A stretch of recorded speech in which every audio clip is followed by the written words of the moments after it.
Hello viewers and subscribers, welcome to my YouTube channel, that is Jupiter Linked.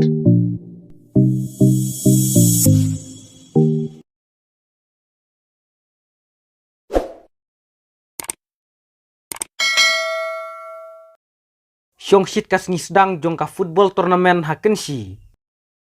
Kawe ka klub nasional kensi. Belatip kum ka kensi Bangla Social and Cultural Sports Club. Kelapli ya ka football turnamen jong uni usnam arhajar arpolai. Haka arpu fraterik unailur arhajar arpolai. Hakani kasngi.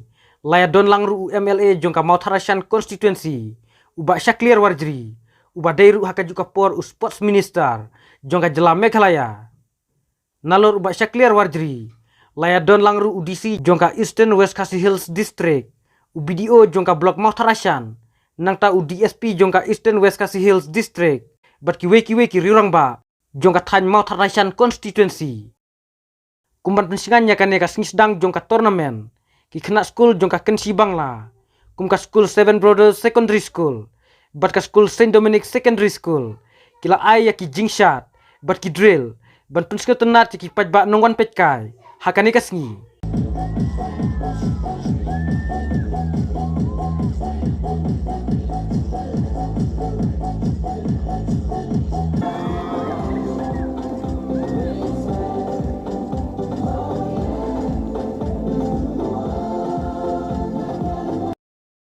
Uba Syaklir Warjri.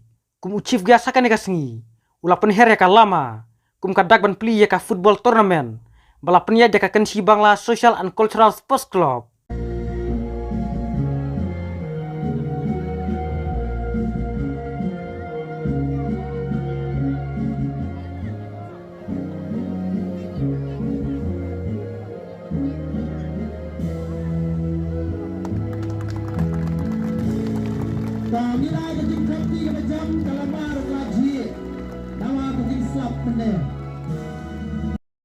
Kanega klub, kalau aisyah baru dah ki momento, syaki riurang ba ki bapau khmat, bat kum juru syaki kena school, ki balai simenta, banyak syat bat drill, hakane kasngi.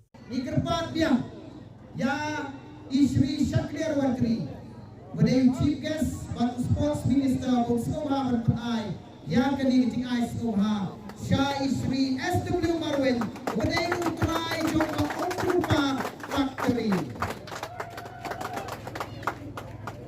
RCLP and Secondary School,